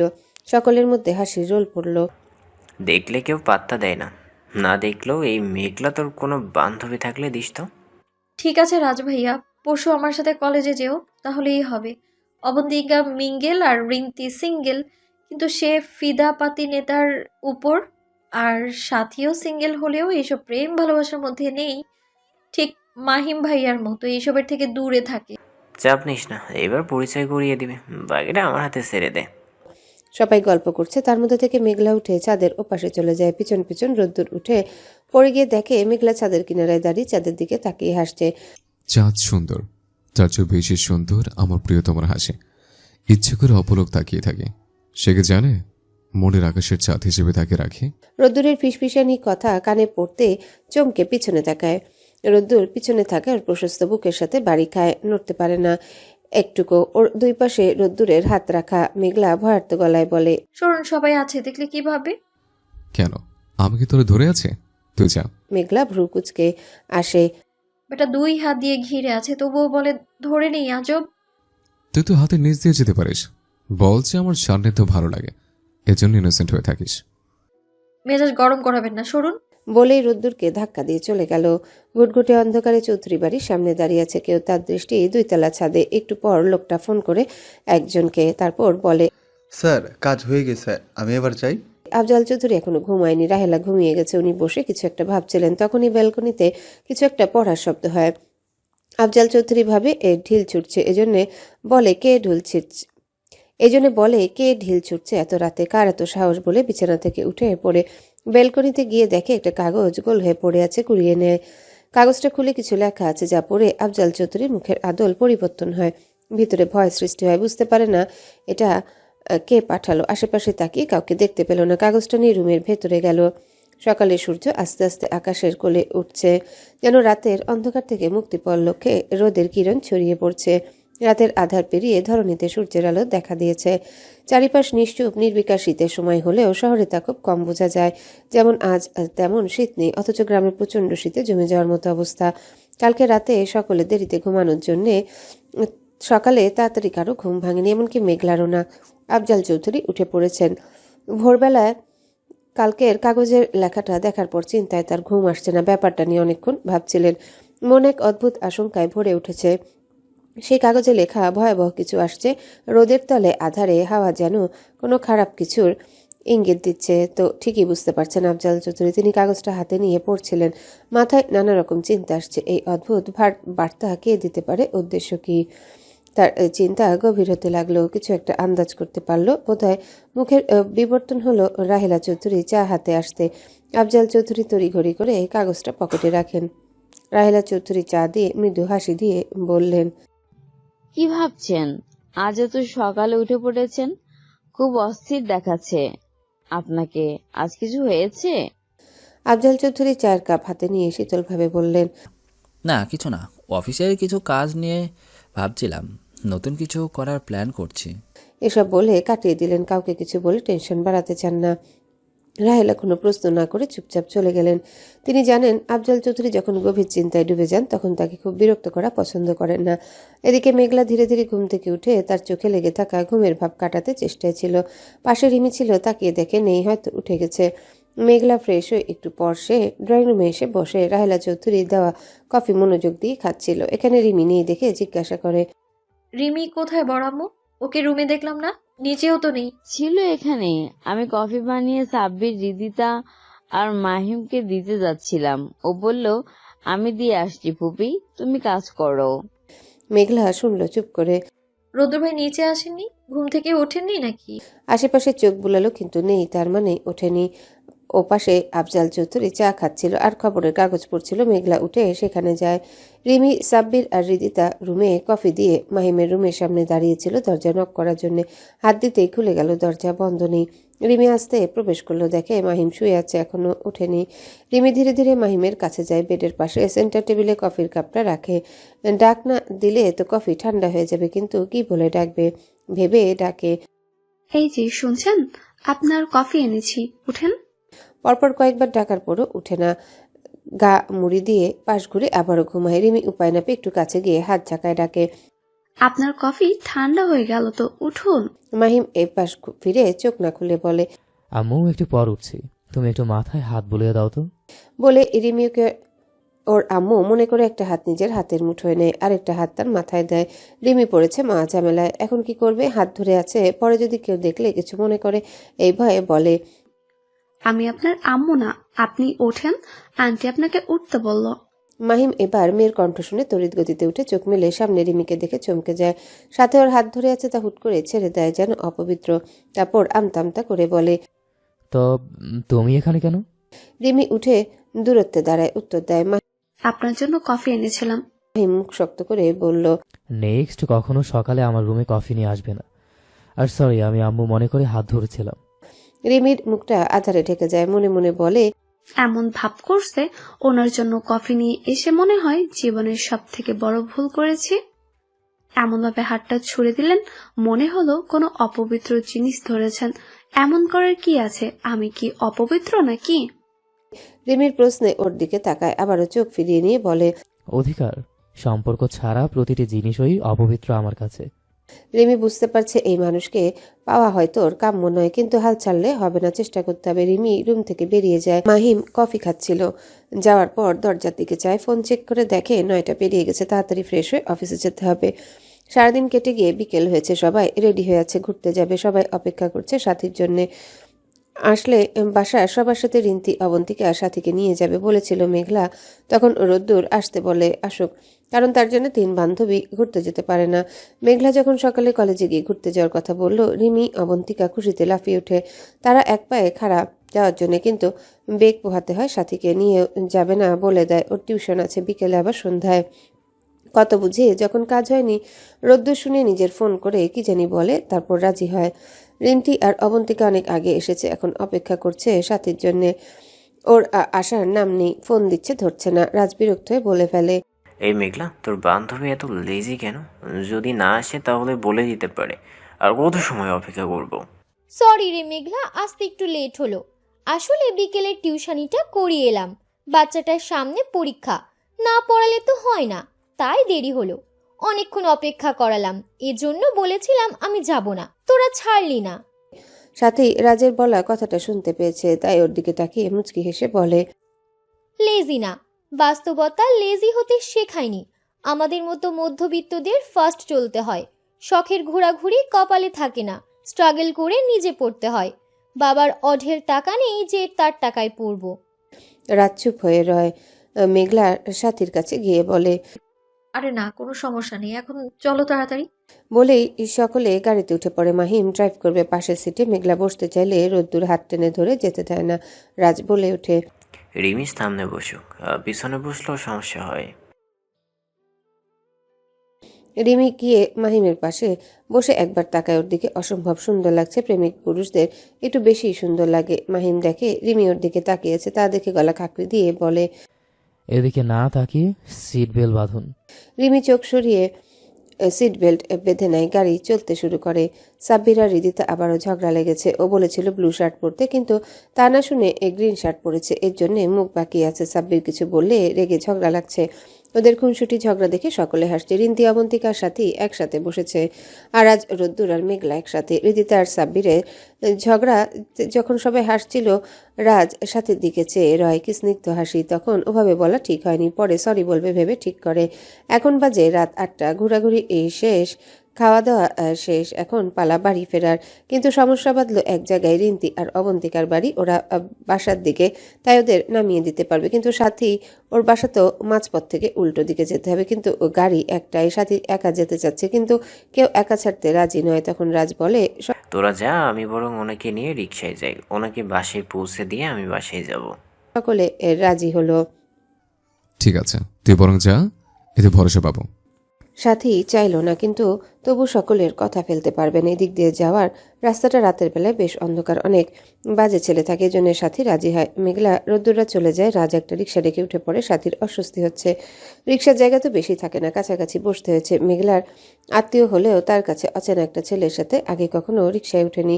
রাত সাথীর অস্বস্তি বুঝতে পেরে যথাসম্ভব দূরে থাকে, মাঝে একটু ফাঁক, কারো গায়ে ছোঁয়া লাগবে না। রিক্সা হঠাৎ ব্রেক করায় সাথী টাল সামলাতে না পেরে রাজের হাত ধরে।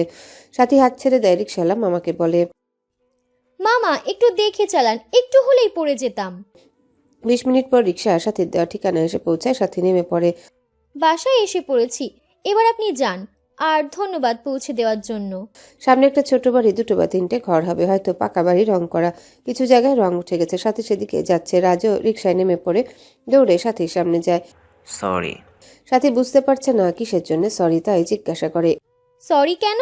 বিকেলে ওই কথাটা না জেনে বলা উচিত হয়নি, তাই। ইটস ওকে, আমি কিছু মনে করিনি।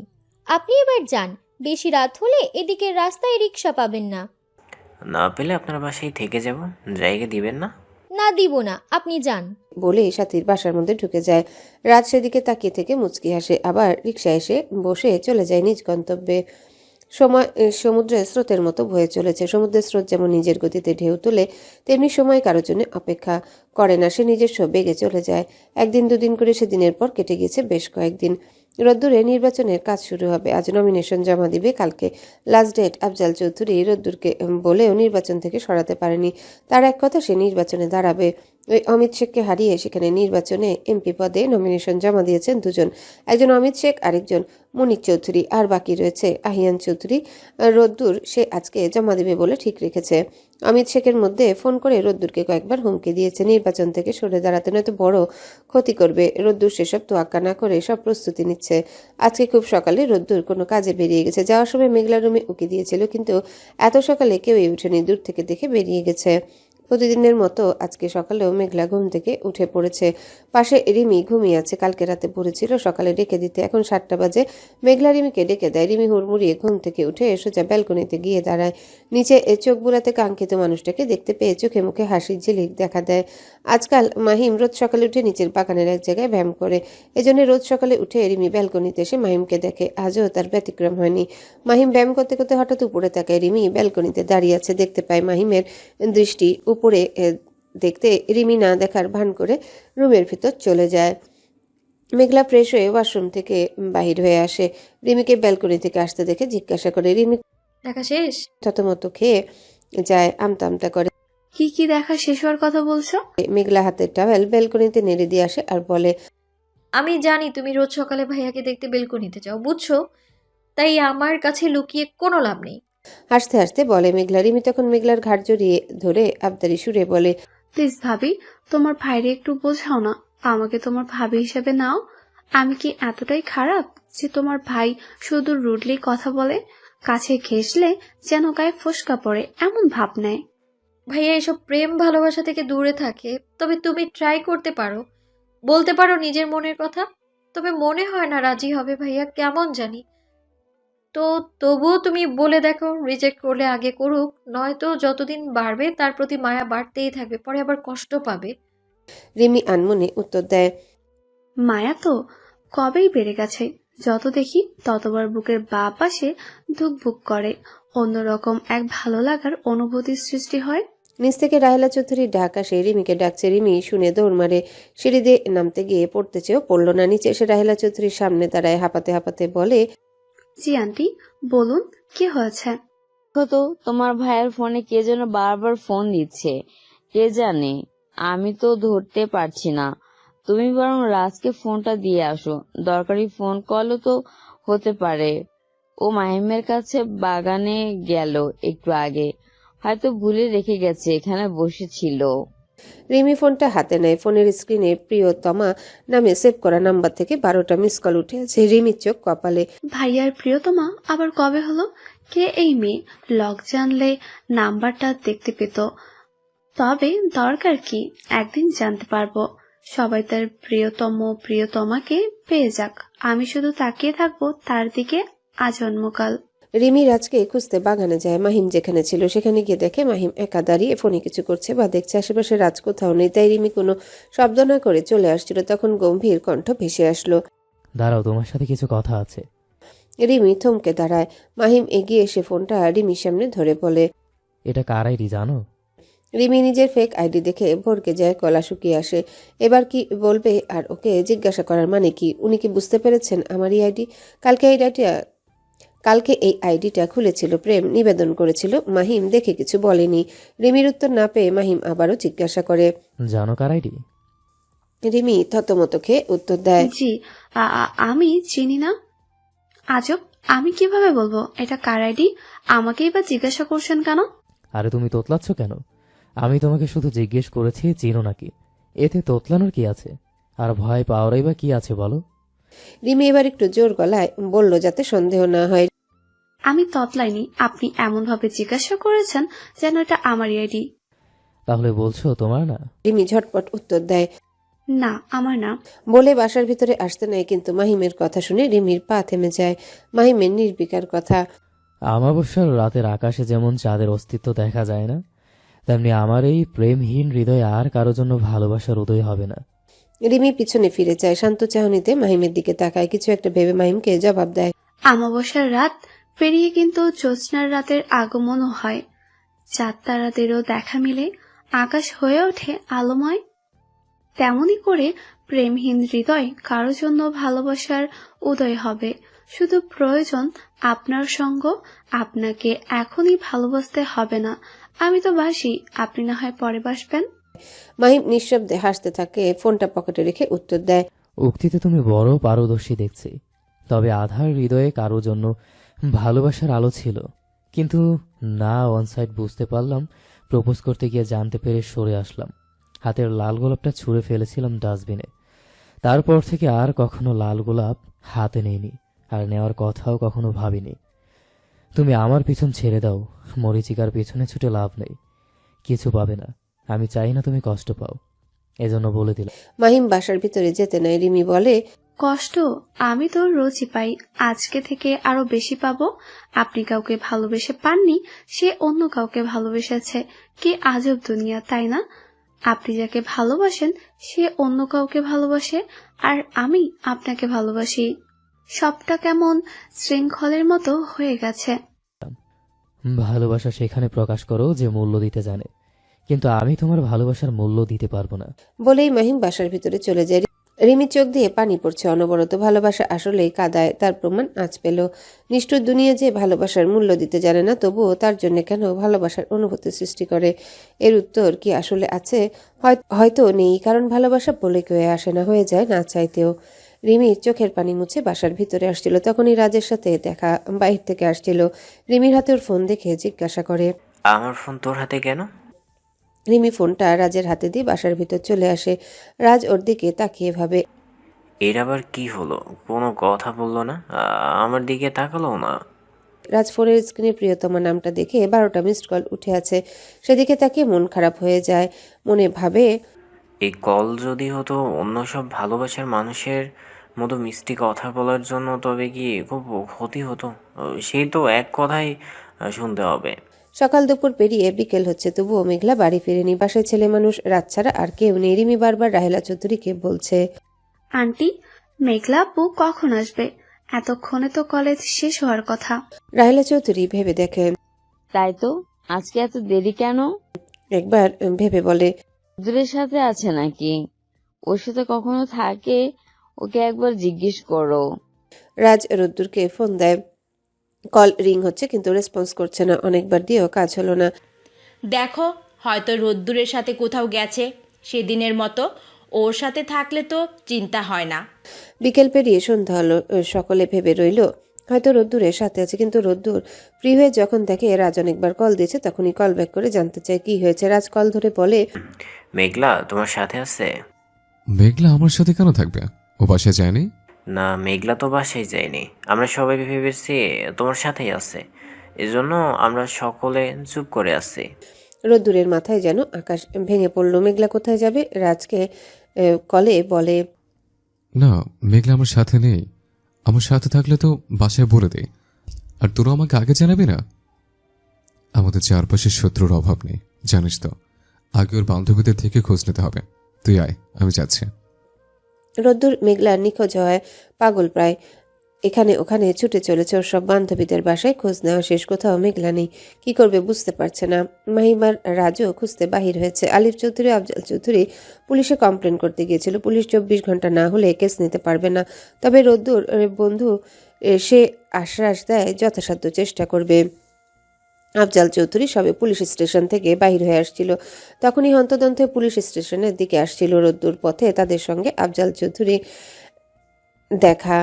আফজাল চৌধুরী রেগে গিয়ে থাপ্পড় বসায় রোদ্দুরের গালে। রোদ্দুর চুপ করে আছে। উনি হুঙ্কার ছেড়ে বলে, কতবার বললাম এসবে যেও না, তোমার জন্য পরিবারের ক্ষতি হোক তা আমি চাইনি, কিন্তু এত বারণের পরও শোনোনি। আজ কি হচ্ছে? মেঘলার কিছু হলে তার দায় কে নিবে? তুমি? রোদ্দুর মাথা নিচু করে উত্তর দেয়, এসব কোন কুত্তার বাচ্চা করেছে আমি জানি। আমি একটু সময় দে, কালকে সকালের মধ্যে মেঘলাকে নিয়ে হাজির হব। ওর কোনো ক্ষতি হতে দেব না। যদি ফিরি ওকে নিয়ে ফিরবো, নয়তো আমি আর ফিরবো না। কথাগুলো বলে রোদ্দুর পুলিশ স্টেশনের ভিতরে গেল। আলিফ চৌধুরী মেয়ের জন্য চিন্তায় বিভোর, কি করবে বুঝতে পারছে না। আফজাল চৌধুরী একা কিছুটা দূরে গিয়ে কাউকে ফোন করে। মাহিম আর রাজ, রিন্তি, অবন্তিকার সাথে সকলের বাসায় যায়, জিজ্ঞাসা করে কলেজে কখনো কি কারোর সাথে ঝামেলা হয়েছিল। ওরা অনেক ভেবে একজনের নাম বলে। অনিক, তার বাবা মার নাম কি তা জানে না। রাজ আর মাহিম এই খবর রোদ্দুরকে জানায়। চৌধুরী বাড়িতে মাহিমা চৌধুরী তো কেঁদে কেঁদে শেষ। রায়লা চৌধুরী এত বলেও কান্না থামাতে পারছে না। তারও চিন্তা হচ্ছে, মেয়েটাকে নিজের মেয়ের চেয়ে কম ভালোবাসে না, কিন্তু সেও কাঁদলে মাহিমা চৌধুরী আরো ভেঙে পড়বে। হৃদিতা সহ তাকে বুঝাচ্ছে সাব্বির বিকেলে একটা কাজে বাসায় চলে গেছে, সে এসব জানতো না, একটু আগে জেনে সে আসছে। এদিকে রোদ্দুর তার বন্ধু আরিফের সাথে কথা বলে শাহিনকে ফোন দিয়ে খোঁজ নিতে বলে। মাহিম, রাজ, রোদ্দুর একসাথে হয়েছে, রাস্তার পাশে শাহিনের জন্য অপেক্ষা করছে। মাহিম বোনকে হারানোর ভয়ে অবস্থা খারাপ। ও রোদ্দুরের ভিতর উলট পালট হয়ে গেল, সবার সামনে নিজেকে স্থির রাখার চেষ্টা করছে। আর এই সময় অস্থির হলে চলবে না, ঠান্ডা মাথায় ভাবতে হবে। শাহিন বাইক নিয়ে এলো, সাথে আরও একজন বাইক থেকে নেমে রোদ্দুরের সামনে আসে। রোদ্দুর অস্থির হয়ে জানতে চায় কি তথ্য। খোঁজ পেয়েছি, মেঘলার কলেজের অনিক আর অমিত শেখের ভাই অনিক শেখ একই। তোর সন্দেহ ঠিক, হয়তো সে কিছু করেছে, অমিত শেখও এর সাথে জড়িত থাকতে পারে। রোদ্দুর কিছু ভাবছে, তখনই তার ফোনে কল আসে। অচেনা নাম্বার দেখে ধরতে না চেয়েও ধরে, যদি দরকার হয়। ফোন ধরতে বিদঘুটে হাসির শব্দ আসে। হাসতে হাসতে ব্যক্তিটি বলে, মিস্টার রাহিয়ান চৌধুরী রোদ্দুর, আমাকে চিনতে পেরেছেন? রোদ্দুরকে বলতে না দিয়ে নিজে বলে, আমি অমিত শেখ, আপনার প্রতিদ্বন্দ্বী, সাথে আপনার শুভাকাঙ্ক্ষীও। আর আজ এজন্য একটা খবর দিতে ফোন করতাম। রোদ্দুর মুখের আদল পরিবর্তন হলো, শক্ত কণ্ঠে প্রশ্ন করলো, মেঘলা কোথায়? আরে, আপনি তো বেশ ইন্টেলিজেন্ট, না বলার আগেই বুঝে গেলেন। তোর ফালতু কথা শোনার টাইম নেই, তাড়াতাড়ি বল মেঘলা কোথায়? গলা নামিয়ে কথা বল। মেঘলার জায়গা মতো আছে। কালকে নমিনেশন জমা দেওয়ার লাস্ট ডেট। তুই কালকে নমিনেশন জমা দিবি না, তাহলে মেঘলা বাড়ি ফিরবে ঠিকঠাক, আর নয়তো তার লাশও খুঁজে পাবি না।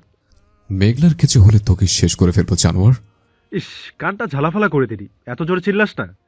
অনেক ঠিকই বলেছিল, কলিজায় হাত দিলে ঠিকই টান লাগবে। তবে ভাই বলল দিলওয়ালি নাকি হ্যাব্বি সুন্দরী। বলেই হাসতে লাগলো। তারপর আবারও বলে, দিলওয়ালিকে ঠিক মতো ফিরে পেতে চাইলে নির্বাচন করার কথা ভুলে যা, নমিনেশন জমা দিবি না, তাহলে মেঘলা বাড়ি ফিরে যাবে, যা কথা দিলাম। এই অমিত শেখ খারাপ হতে পারে, কিন্তু কথার খেলাপ করবে না। অমিত কল কেটে দিয়েছে। রোদ্দুরের গা রাগে রিরি করছে। মাহিম, রাজ, শাহিন সকলে সবকিছু শুনলো। মাহিম হন্তদন্ত হয়ে বলল, এখন কি করব? রোদ্দুর অমিতের নাম্বারটা আরিফকে পাঠায় ট্র্যাক করতে, কার সাথে কথা বলছে, কি কথা হচ্ছে সেসব খোঁজ নিতে। রোদ্দুর মাহিমকে আশ্বাস দিয়ে বলে, জান থাকতে তোর বোনের ক্ষতি হতে দিব না, তার জন্য যদি নির্বাচন ছাড়তে হয় ছাড়বো। মেঘলার প্রাণের চেয়ে বেশি কিছু নয় আমার কাছে, তবে চেষ্টার কমতে রাখবো না। আজকে রাত আছে, যে করেই হোক খুঁজে বাহির করতে হবে, না পেলে তখন তাদের কাছে নত হব, তার আগে নয়। আরিফ কি বলে শুনি, আর এখন এক জায়গায় যেতে হবে। একজন একটা নিউজ দিল, তাড়াতাড়ি চল। আর শাহিন, তুই বাসায় যা, দরকার লাগলে বলবো। রাজ, রোদ্দুর আর মাহিম বাইক নিয়ে চললো একটা নাইট ক্লাবের সামনে দাঁড়ানো। তখন আরিফ ফোন করে বলল, সরি দোস্ত, অমিত শেখের ফোন দিয়ে কাউকে কল করা হয়নি, শুধু তোর নাম্বারে কল গেছে। আমার মনে হচ্ছে এটা নতুন নাম্বার, আর তোকে ফোন করার জন্য কিনেছিল। হয়তো সে টের পেয়েছিল তুই এমন কিছু করতে পারিস। ঠিক আছে, আমি দেখছি। বলেই ফোনটা রাখলো। রোদ্দুরের মুখে চিন্তার ছাপ, মনে তার ঝড় বয়ে যাচ্ছে। যদি মেঘলার কিছু হয়ে যায়, নিজে শেষ হয়ে যাবে। কি বললো আরিফ? মাহিমের কথায় ওর দিকে তাকিয়ে ক্লাবের দিকে চেয়ে জবাব দেয়, শেষ ভরসা এখনো। ভিতরে চল, কি হয় দেখি। ওরা তিনজন ভেতরে যায়। নাইট ক্লাবে অনেক ছেলেমেয়ে নেশাগ্রস্ত অবস্থায় নেচে চলেছে। এমন জায়গায় কেউ আসে? রাজের প্রশ্নের উত্তর দেয় রোদ্দুর। শখে আসেনি কখনো, তবে তার জন্য আসতে হচ্ছে, আর তার জন্য সব করতে পারি। রোদ্দুর চারিদিকে চোখ বুলায়, কাঙ্ক্ষিত মানুষকে দেখতে পেয়ে ফোন বাহির করে ছবির সাথে মেলায়। সঠিক জনকে পেয়ে গেছে। তিনজনে মেয়েটার সামনে দাঁড়ায়। মেয়েটা নেশাগ্রস্ত অবস্থায় বসেছিল। ওদেরকে দেখে বলে, হেই বেবি, চলো ডান্স করবো। তোর ডান্স রাখ। রোদ্দুরের সোজা সাপটা কথা, আপনি অনেকের গার্লফ্রেন্ড, রাইট? অনেক কোথায় আপনি জানেন? মেয়েটা হাতের মধ্যে গ্লাসটা রাখে, চোখ ঘষে সামনের ব্যক্তিগুলোর দিকে তাকিয়ে তারপর বলে, আপনারা কারা আর অনেকের খোঁজ করছেন কেন? আমরা তার বন্ধু, তাকে ফোনে পাচ্ছি না, তাই আপনার কাছে খোঁজ নিতে আসলাম। আমার বেবি কোথায় কাউকে বলতে মানা করেছি, আমি বলবো না। রাজ মেয়েটার সামনে বলে সুন্দর করে জিজ্ঞাসা করলো, আপনি বললে আমি আপনার সাথে ডান্স করব। সত্যি? হ্যাঁ সত্যি। কিন্তু অনেক জানলে বকবে। আমি বলবো ও তো ওদের বাগান বাড়িতে আছে, যেখানের খবর কেউ জানে না। রোদ্দুর চট করে বসে পড়ল, জিজ্ঞাসা করলো, কোন বাগান বাড়ি? মেয়েটা নেশায় বুধ হয়ে আছে, মাথা ঝিমাতে ঝিমাতে বলল, জঙ্গলের মধ্যে গোপন বাগান বাড়ি। কথা বলতে বলতে টেবিলে ঢলে পড়লো। মেয়েটা কয়েকবার ডাকলেও সাড়া দিল না। তিনজন ক্লাব থেকে বাহির হয়েছে। রোদ্দুর ভাবছে কোন গোপন বাগান বাড়ি হতে পারে? ওদের তো অনেকগুলো বাংলো আছে। মাহিম পাশ থেকে বলে ওঠে, রাখলে নিশ্চয়ই সবচেয়ে গোপন জায়গায় রাখবে, যেখানে সহজে পাওয়া যাবে না। তা ঠিক, কিন্তু আমাদের খুঁজে বাহির করতে হবে, পৌঁছাতে হবে। মেঘলার কাছে ওকে উদ্ধার করতে হবে। তারপর দেখবি ও জানোয়ারগুলোকে কিভাবে শাস্তি দেয়। ইচ্ছে করছে হাতের কাছে পেলে খুন করে ফেলতাম এখনই। মাথা ঠান্ডা কর, এখন ভাবতে হবে কোথায় খুঁজবো। রোদ্দুর ওদের দুজনকে বলে, দাঁড়া 2 মিনিট, আমি একটু আসছি। বলেই আবার ক্লাবে ঢুকে পড়ে। কিছু সময় পর আবার বাহির হয়, কাউকে ফোন করে কিছু জানায়। মাহিম জিজ্ঞাসা করে, ভিতরে কি করতে গেছিলি? একটা কাজে গেছিলাম, সেটা যদি কাজে লেগে যায় তাহলে ভাগ্য ভালো। এখন তাড়াতাড়ি চল। কোথায় যাব? আরিফের বাসায়। বাইক নিয়ে তিনজনে আরিফের বাসায় যায়। এখন তো পুলিশ স্টেশন বন্ধ, সে কারণে বাসায় যাওয়া। এখন রাত 1টা বাজে, রাস্তাঘাট ফাঁকা। এত রাতে কারো বাসায় আসা কেমন দেখায়। আরিফের মা বাবা ঘুমিয়ে গেছে, ও নিজে দরজা খুলে বাহির হয়ে আসে, হাসি মুখে বলে, কাজ হয়ে গেছে, সঠিক নিশানা পেয়ে গেছি। এখন চল, আমিও তোদের সাথে যাব। আরিফের কথায় রোদ্দুরের মুখে কিঞ্চিত হাসি দেখা দিল, পরক্ষণে আবার তা মিয়ে যায়। এই ভেবে যদি মেঘলার সাথে খারাপ কিছু হয়, না তাড়াতাড়ি পৌঁছাতে হবে বলে চারজন বাইক স্টার্ট দিয়ে চলে যায় নিজের গন্তব্যের দিকে। মেঘলা অচেতন অবস্থায় পড়ে আছে এক অন্ধকার ঘরে। 11 ঘন্টা পর ওর জ্ঞান ফিরে। চোখ খুলতে পুরো অন্ধকার দেখতে পায়। এ কোথায় এলাম? তখনই মস্তিষ্ক জানান দিল কলেজ থেকে ফেরার পথে রিকশালা হঠাৎ রিকশা থামায়। কারণ জানতে চাইলে বলে তার মেয়ে এখানে আছে, ওকে বাসায় নিয়ে যাবে। মেঘলা অনুমতি দেয়। একটা মেয়ে রিকশায় উঠে, মুখে মাস্ক পরা। কিছু রাস্তা আসার পর হঠাৎ মুখে কাপড় দিয়ে চেপে ধরে। মেঘলা অজ্ঞান হয়ে যায়। ভাবনা থেকে বেরিয়ে এসে বুঝতে পারে ওকে কেউ কিডন্যাপ করে এনেছে। ভয়ে বুক কাঁপছে, কিন্তু কে এনেছে তাকে? অন্ধকার দরজা খুলে প্রবেশ করে একজন। মেঘলা তার মুখ দেখে বলে ওঠে, আপনি আমাকে এখানে এনেছেন? অনেক কুৎসিত হেসে বলে, হ্যাঁ বেবি, আমি এনেছি। কি জন্য এনেছেন আমায়? তোমার দিলওয়ালা রদ্দুল ভাইকে ব্ল্যাকমেল করার জন্য। তোমাকে জিম্মি করে তাকে নির্বাচন থেকে সরাবো। আমার ভাইয়ের পথের কাটা রদ্দুর, তাকে সরাতে তোমাকে কিডন্যাপ করতে হলো। তাছাড়া এই রদ্দুরের ওপর আমার রাগ আছে, সেটা তোমাকে দিয়ে তুলবো, কারণ তুমি তার প্রাণ পাখি। আর তোমার দিমাগ ভাঙবো আজকে ঠিক রাখছি, কারণ ভাইয়ের নির্দেশ আছে নমিনেশনের আগে শেষ সময় না হওয়া পর্যন্ত ঠিক রাখতে হবে। যদি তোর দিলওয়ালা দেখতে চায় ঠিক আছিস কিনা, তাই তারপরে তোর অবস্থা করব। কথাগুলো বলতে বলতে বাজে ইঙ্গিত করে হাসতে হাসতে দরজা বন্ধ করে চলে যায় অনেক। মেঘলার ভয় বাড়ে। সত্যি যদি এমন কিছু হয়, নিজেকে শেষ করা ছাড়া উপায় থাকবে না। আরো নানান কথা ভাবে, আর চোখ দিয়ে ঝরে পানি ঝরে। সবাই কি আমায় খুঁজছে? রোদ্দুর ভাইয়া কি করছে? হ্যালো বন্ধুরা, পরবর্তী পার্ট খুব তাড়াতাড়ি আসবে, তো সবাই অপেক্ষায় থাকো। আর চ্যানেলটি যারা এখনো সাবস্ক্রাইব করোনি, তারা পরবর্তী পার্ট দেখার জন্য চ্যানেলটি সাবস্ক্রাইব করে রেখো। ধন্যবাদ সবাইকে, আমাদের সাথেই থেকো।